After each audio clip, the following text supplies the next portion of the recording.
Bienvenue sur Teach, votre rendez-vous de maturité. La parole de Dieu descend de la tête au cœur et du cœur à l'action.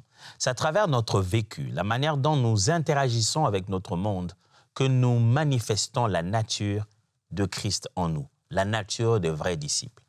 Et depuis le début de cette semaine, nous parlons des relations, en particulier de discernement dans les relations. En fait, nos relations, quoi qu'elles soient, c'est qu'elles soient, on a besoin de, en tant que chrétien, de ne pas s'y mettre comme ça sans sagesse. Il y a des choses qu'il faut bien regarder. Souvent, ce sont les chrétiens qui se plaignent dans les relations. Après, ça devient un sujet de prière, on commence à dire, on est blessé. Après avoir appris autrement, les signaux, le feu qu'il faut bien regarder, feu vert, feu rouge, c'est qu'il faut bien comprendre avant de s'y mettre à fond. Aujourd'hui, j'aimerais qu'on puisse apprendre la différence qui existe quand même entre la sagesse qu'on reçoit des autres et la pression de leur présence, la pression de leur demande. As-tu déjà pris une décision et après, c'est juste parce que tout le monde le disait? Et que tu as peur et tu te sens mal si tu allais à l'encontre des avis de tous. As-tu déjà fait ce que tout le monde t'a dit, mais tu vas regretter après en privé? Il est possible que la sagesse de tous ne soit pas la volonté de Dieu. Mais il est aussi possible que la meilleure sagesse de vie vienne par le nombre de conseillers. Alors, let's teach. Grandissons ensemble.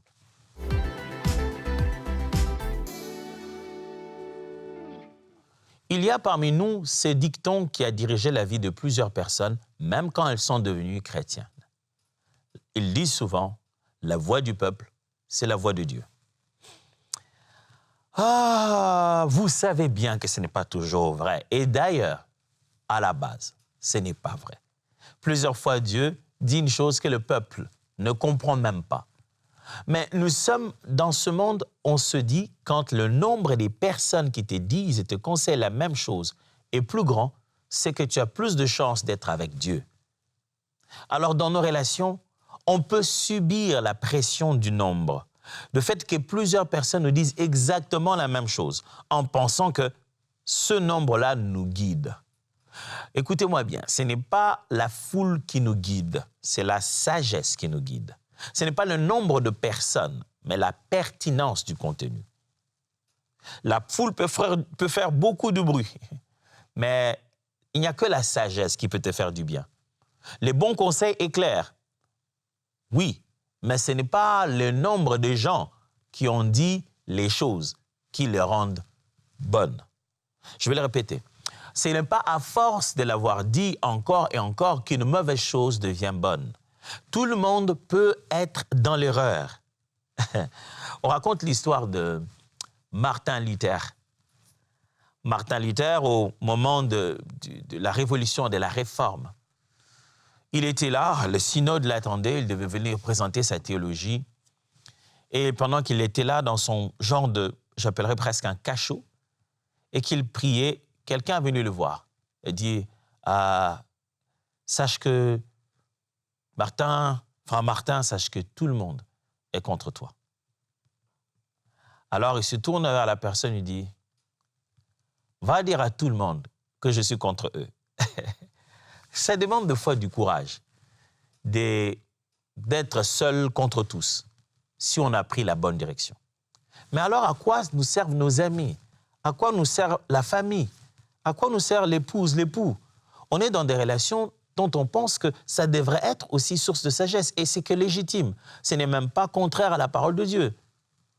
On devrait profiter du fait d'avoir des amis, des frères, des personnes qui peuvent nous soutenir, nous donner bons conseils.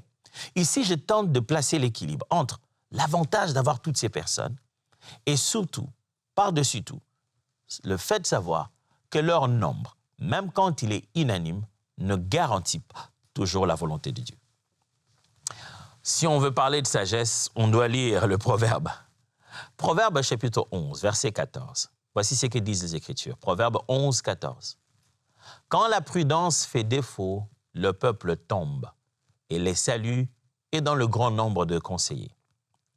Vous avez vu ça? L'homme de Proverbe est en train de montrer, il fait les parallélismes, c'est de ça que sont faites les poésies hébraïques.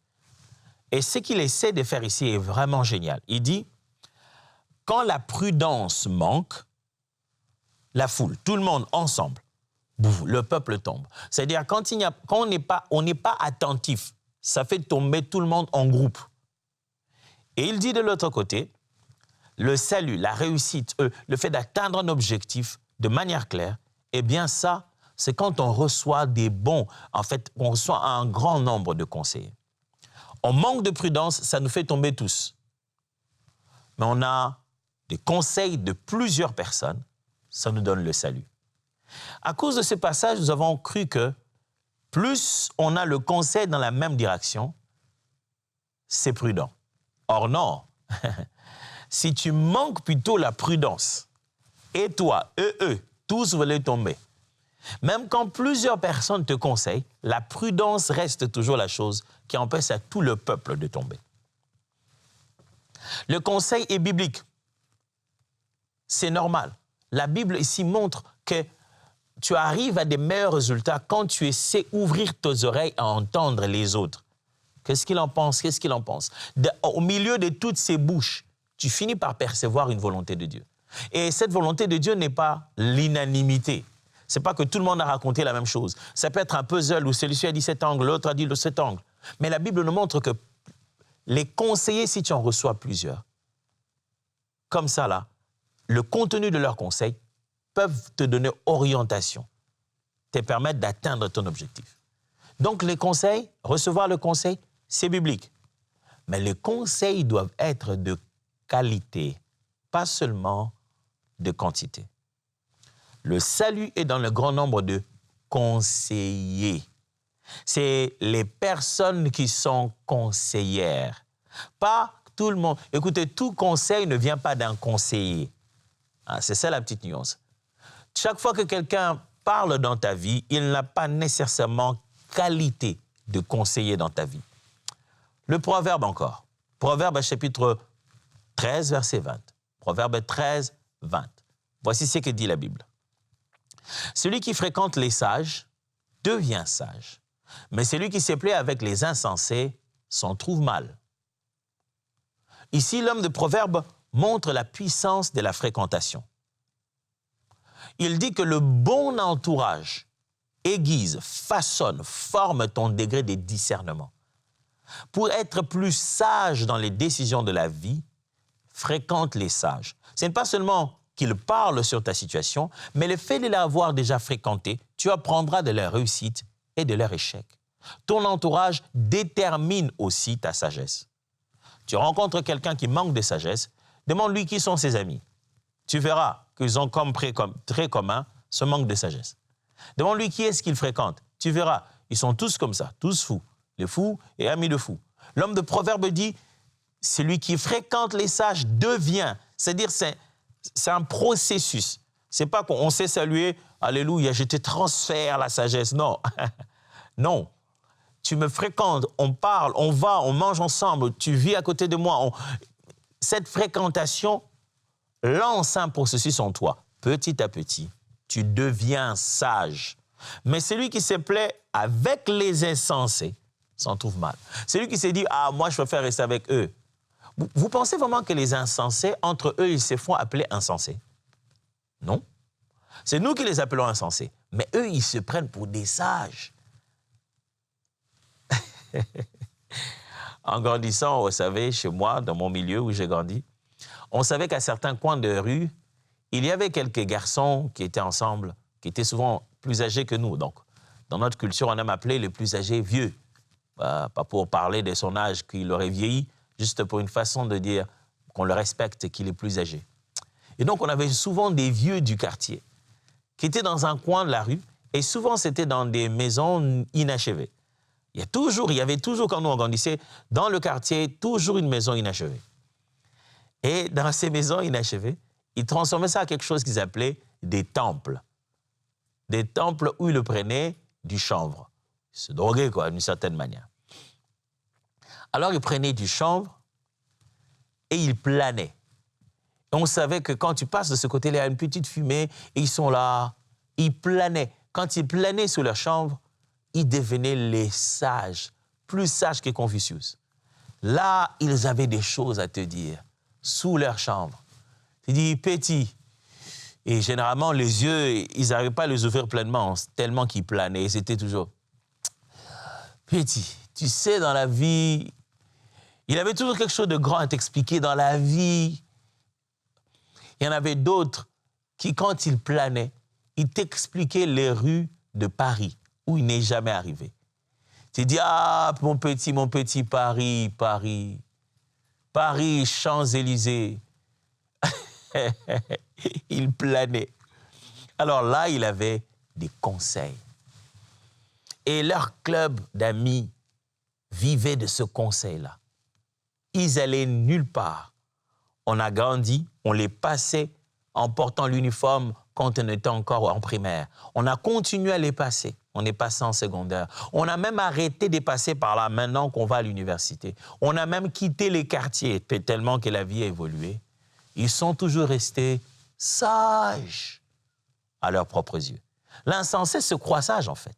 C'est pourquoi certaines personnes vont rejoindre ce club-là, mais un club d'insensés. Celui, par contre, qui reste avec les sages, sans avoir besoin de planer. Il regarde la vie d'une personne, comment elle dépense. Tu te dis, oh, c'est ça. C'est ça, dépenser. Je ne suis pas obligé d'aller acheter juste des passifs comme ça, du bling-bling. Oh, c'est ça le bel investissement. Sans qu'il ait besoin de te dire, tu apprends la bonne chose à faire. Et la Bible dit, toi-même aussi, tu deviens sage. Le troisième passage est celui des Galates. Galates chapitre 1, à partir du verset 10. Galates chapitre 1, à partir du verset 10. Voici ce que dit la Bible. Et maintenant, est-ce la faveur des hommes que je désire ou celle de Dieu? Est-ce que je cherche à plaire aux hommes? Si je plaisais encore aux hommes, je ne serais pas serviteur de Christ. Ce que j'essaie de vous dire ici à travers de ce texte, Paul nous montre, en parlant aux Galates, il leur dit, regardez, écoutez-moi dire, très bien. Oh, vous sentez le caractère, hein? Il dit, entre nous, est-ce que vous pensez que moi je cherche à plaire aux hommes? Je vis vraiment mon ministère en essayant de faire quelque chose que les autres vont acclamer? Je ne poursuis pas l'unanimité. Je ne veux pas être approuvé de tous. Parce que si je vivais encore comme ça, je ne serais plus que serviteur de Christ. Si je voulais tellement plaire à tout le monde, je ne pourrais pas plaire à Dieu. Parce que tout ce qui plaît à l'homme ne plaît pas toujours à Dieu. Et tout ce qui plaît à Dieu ne plaît pas toujours à l'homme. C'est quelque chose de fort qu'on apprend là-bas. Paul nous apprend que le discernement exige le courage de ne pas être piloté par l'approbation de tous. Pour avoir un discernement relationnel, ça te demande d'avoir un courage, de ne pas être piloté, téléguidé par l'approbation de tous. Ce n'est pas quand tout le monde est d'accord que toi, tu dois avancer. Ce n'est pas parce que tout le monde a aimé que toi, tu dois faire ce que Dieu te demande. La sagesse de vie ne vient pas par l'unanimité, ça vient par la volonté de Dieu et la bonne sagesse. Au milieu de 10 personnes, le plus sage aurait peut-être été une seule seulement des personnes qui t'a dit. Alors, qu'est-ce que j'essaie d'enseigner? J'essaie de nous enseigner sagesse d'un côté, qui vient de nombre de conseillers, et faites attention d'un côté. Ce n'est pas parce que tout le monde a dit que c'est vrai. Alors, résumons tout ça en 3 points. 1. Choisis des sages. Tous les avis ne se valent pas. Vous vous souvenez que je vous ai dit, je lis avec vous, je vous ai dit que la sagesse est dans un grand nombre de conseillers, pas juste des conseils. La Bible parle des conseillers, des personnes qui ont habilité de donner conseil. Si tu veux bien réussir dans la vie, dans tes relations, choisis bien tes sages. Toute ta vie ne se valent pas. Ne vis pas avec les opinions de gens. Quelqu'un que tu ne connais pas, qui écrit sur ta page Facebook ou sur ton Instagram, qui met là-dedans sa longue sagesse à lui et qui se dit, moi, je pense qu'il n'est pas préférable que le pasteur Atoms fasse ceci, ceci, cela. Respecte. Alléluia, gloire à Dieu. Son opinion, sa décision. Amen. Mais je ne veux pas aller calquer, transformer ma vie sans questionner mon Dieu, ma Bible, sans savoir d'où vient, qui est derrière cette sagesse? Attendez, tout le monde ne doit pas être conseillé dans ta vie. Un petit cercle de sages vaut mieux qu'une grande foule bruyante. Vaut mieux pour toi avoir ce qu'on appelle un petit cercle de sages, ton petit mastermind, ton petit, je ne vais pas appeler ça club, mais il faut qu'il y ait comme des personnes en qui tu crois, qui sont capables de dire « je me trompe peut-être », mais qui te disent les choses telles qu'elles sont. C'est d'ailleurs ça la question que je voudrais te poser. Ta sagesse, tu vas la puiser où? Dans la rue? Sur Internet? Qui est-ce que tu appelles quand tu veux avoir bon conseil? Si toi, tu devais avoir un conseil des sages, c'est fait de qui? C'est fait juste de gens qui doivent donner une parole prophétique ou c'est fait aussi des personnes qui ne te caressent pas dans le poil de sens, dans le sens de poil, désolé, qui dit plutôt, non, je pense que ce n'est pas vraiment ça. Parce que les sages ne te flattent pas. Ils te dirigent, ils t'orientent. Si tu veux savoir comment choisir ton petit club des sages, cherche les gens qui t'orientent, qui ne te flattent pas. Ils t'encouragent quand c'est bon, ils rient avec toi, ils sont contents pour ton bonheur. Et même en riant, ils peuvent te dire, mon cher, ça a toujours été ta faute. Tu fais toujours ça mal. Tu as toujours été comme ça. Tu es tout le temps naïf. Tu devais arrêter. Quelqu'un qui te dit ça, oh, c'est fort, c'est bien. Qui sont tes sages? Tu as juste des amis avec qui vous faites « Eh, mes amis, ceux-là, ce sont vraiment mes amis de cœur, on a grandi ensemble. » Ce n'est pas parce que vous avez grandi ensemble qu'ils sont sages. Ils peuvent être de bons amis, mais ils ne sont pas obligés de faire partie de ton cercle de sages. Tu peux même en avoir 10, les amis, mais parmi eux, vous tous, vous savez qu'il y a 2 là. Ce sont eux qui sont des sages. Alors, tu as le choix, tu as le pouvoir, c'est de ta responsabilité. Choisis des sages, fais-les avec Dieu dans la prière. Demande au Seigneur, dis Dieu, connecte-moi aux personnes dont la sagesse est adéquate à cette saison de ma vie. Les sages, ça change avec le temps. Il y en a d'autres qui restent là permanemment, qui sont comme des pères, des mères. Mais à chaque saison, il y a des bons sages. Il y avait un homme, quand la Bible le décrit, c'est un homme exceptionnel. Il s'appelait Achitophel. Achitophel était d'une telle sagesse que même David, c'est lui qu'il craignait. Il dit, « Ah, Achitophel est dans l'autre camp, oh là là, Achitophel risque de leur donner telle sagesse, une telle stratégie qu'on ne pourra rien faire contre ça. » Il a passé son temps à prier en disant, « Dieu, confond les sagesses, la sagesse d'Achitophel, Dieu. » Il est d'avoir peur des armes, il a peur d'un homme sage qui est dans l'autre camp. Si bien que cet homme était d'une telle sagesse que Dieu lui avait donné, que même quand David a parlé, ce jour-là, Achitophel n'est pas devenu fou. Il est venu toujours sage, stratège. Il a donné le bon conseil. Mais les gens ne l'ont simplement pas écouté. Cet homme était tellement connecté à sa sagesse que parce qu'on ne l'a pas écouté, il a vu la mort venir, il a préféré se donner la mort. Il est allé mourir. Un peu lâche, mais il est allé mourir parce qu'on n'a pas écouté. Un peu capricieux quand même. Mais sage. Je prie Dieu qu'il te donne des sages. Pas juste des conseillers. Des vrais sages. Pas juste des conseils. Des vrais conseillers. Deuxième chose. Repère la foule. Il y a quelque chose qu'on appelle le crowd control. Le crowd control ressemble souvent à la pression. Ce n'est pas à la paix. Ce qu'on appelle le crowd control, c'est encore un mot en anglais, c'est juste pour parler du fait que la foule de foi, c'est elle qui contrôle l'opinion. Elle contrôle la vérité par l'opinion publique.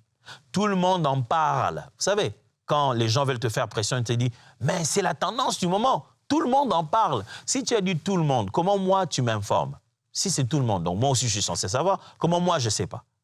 On appelle ça de crowd control, c'est-à-dire, puisqu'il y a un grand nombre, la foule entraîne la foule devient l'opinion publique, impose sa tendance. Alors, il est important pour toi, si tu veux vivre une relation saine, recevoir les conseils de la bonne manière, identifie la foule. La foule, vous savez, ce n'est pas le nombre, mais c'est aussi ces gens qui parlent au nom des autres, Ces autres qu'on ne peut pas vérifier. Il vient te dire, tu sais, tout le monde n'est pas, tu sais, faut quand même, les gens doivent te le dire, tu sais, les gens, ils n'aiment pas quand tu fais. OK. Les gens là, c'est qui?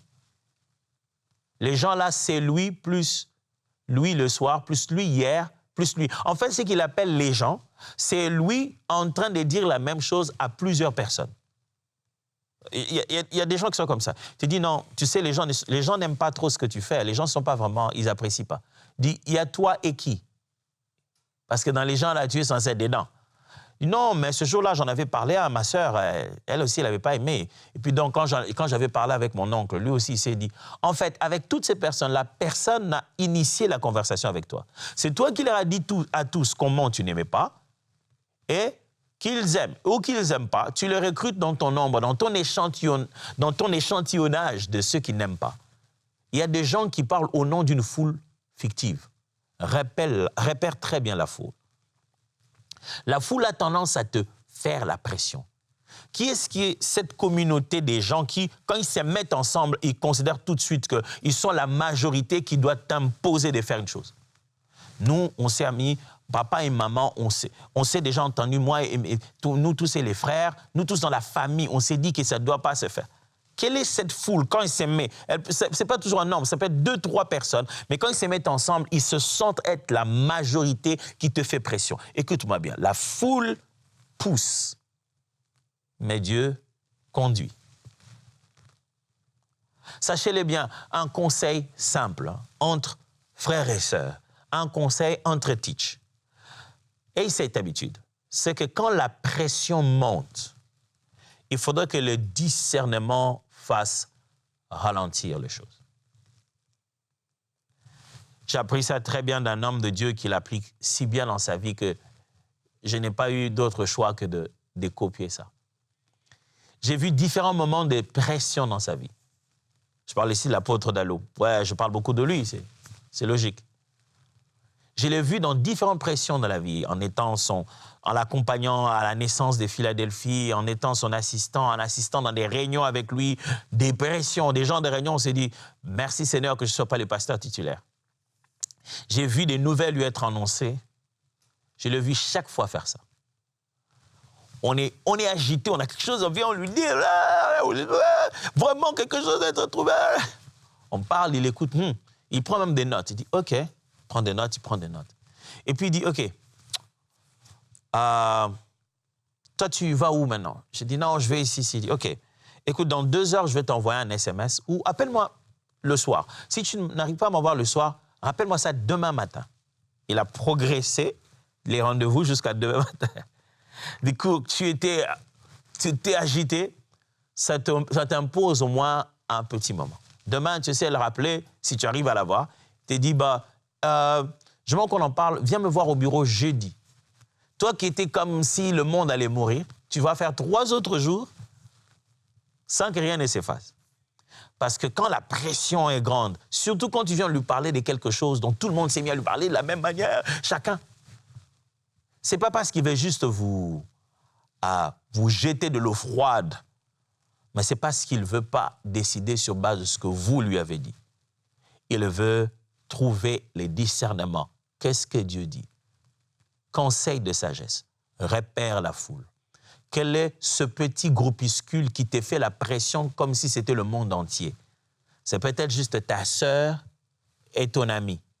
C'est peut-être juste ta mère et ta petite sœur. C'est peut-être juste ta femme et ta belle-sœur. C'est peut-être juste ta femme et ton petit frère. C'est peut-être juste les membres de ta famille. Mais ils sont devenus une foule qui te fait une pression. Repère la foule, qu'elle ne te fasse pas du crowd control. Ce n'est plus un conseil quand ça devient une foule. La foule amène la pression, mais Dieu te guide mieux. 3e chose, garde ta responsabilité. Écoute les sages, mais réponds devant Dieu. Les conseils, c'est bien dans toutes les relations. C'est l'avantage d'avoir des relations. Les gens parlent dans ta vie, te donnent des orientations, présentent ce qu'ils ont comme sagesse. Mais garde la responsabilité entre tes mains. Tu ne peux pas vivre ta vie en disant « Ah, tout le monde m'avait conseillé, ils m'ont dit « Oh non, c'est quelqu'un de bien, épouse-le seulement. » Tout le monde ne vivra pas avec lui. Tout le monde ne vivra pas avec elle. Ces gens qui te conseillent, ils ne vont pas rester chez toi. La finalité de ta vie, c'est toi qui vas la vivre. Il ne faudrait jamais dans la vie que tu regardes une décision en arrière, tu te dis « il ne fallait pas que je les écoute ». Non. Non. Il faudrait que tu te dises « je me suis engagé à ça, c'est ma faute. Je me suis engagé à ça. Je n'ai pas consulté le Seigneur. Je n'ai pas écouté Dieu. Je me suis engagé à ça. Les gens m'avaient donné des conseils, mais l'option finale a été levée devant le Seigneur.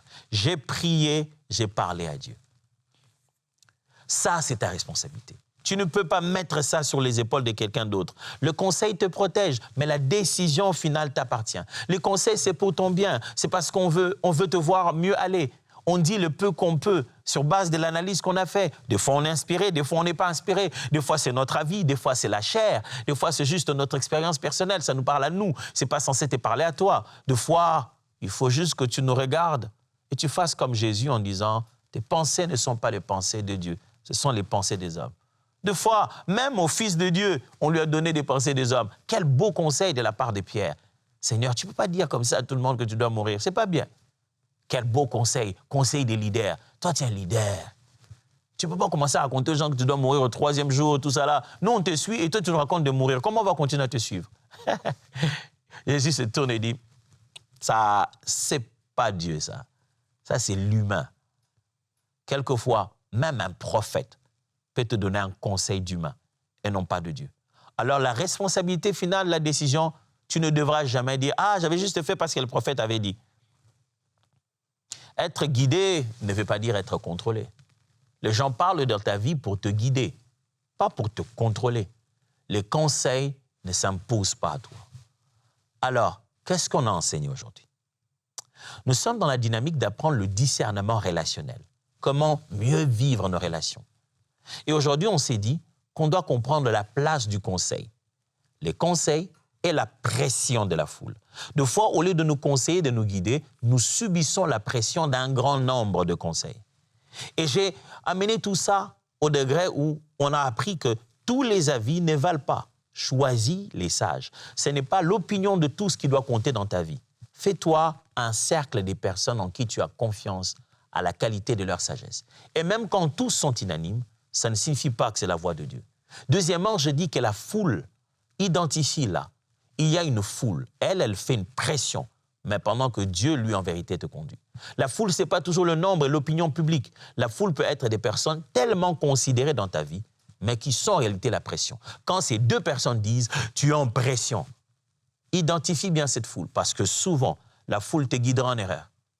Troisièmement, je l'ai dit, le conseil aide, mais la responsabilité revient à toi-même. C'est à toi d'assumer ce qui va être fait. Voici le challenge d'aujourd'hui. Dans quelle décision cette semaine vas-tu passer de plaire aux gens à écouter des sages et servir Dieu? Dans quel domaine dans ta vie cette semaine tu vas dire « Non, ça je le faisais pour plaire aux gens. Ça c'était juste parce que je ne voulais pas qu'on dise. Il faut maintenant que j'écoute des sages, des vrais sages, pas l'opinion publique. Je dois recevoir la sagesse des personnes que Dieu a mis autour de moi pour ça. Et je dois plutôt m'approcher aussi devant la face de Dieu et lui dire, Seigneur, qu'est-ce que toi tu veux que je fasse? Un conseil des sages, je voudrais vous en donner maintenant. Voici mon petit conseil. Demain, soyez là pour qu'on continue. Dieu vous bénisse.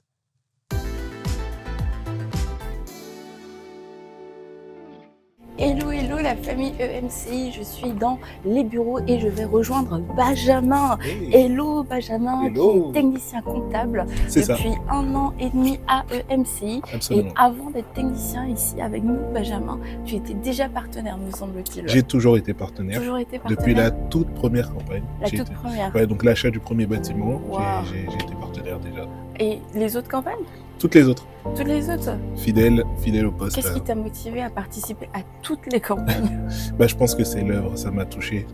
J'ai été tout de suite touché par la grande vision et je me suis tout de suite senti interpellé et j'ai voulu participer, j'ai voulu être membre, j'ai voulu participer à cette grande œuvre qui est en train de se faire aujourd'hui. Ouais. Et ça te fait quoi aujourd'hui d'être ici, dans le centre EMCI, de travailler à EMCI? C'est magnifique parce que pour moi, je me suis toujours senti je me suis toujours senti membre de cette grande famille. Et aujourd'hui, de travailler, d'être au sein de cette équipe, pour moi, c'est l'accomplissement encore de grandes choses. Et je suis très heureux de participer encore une fois, encore plus de manière physique à cette grande œuvre-là. Merci Benjamin, on est très heureux de t'avoir dans l'équipe. Et si toi aussi tu veux être partenaire comme Benjamin l'est depuis le tout début de l'histoire de MCI, eh bien tu peux aller sur emcitv.com/don et rejoindre la grande famille des partenaires et que Dieu vous bénisse, nous vous aimons. Dès maintenant, rejoignez la famille des partenaires qui donnent pour voir des vies transformées partout dans la francophonie. Pour faire votre don, rendez-vous sur emcitv.com/don.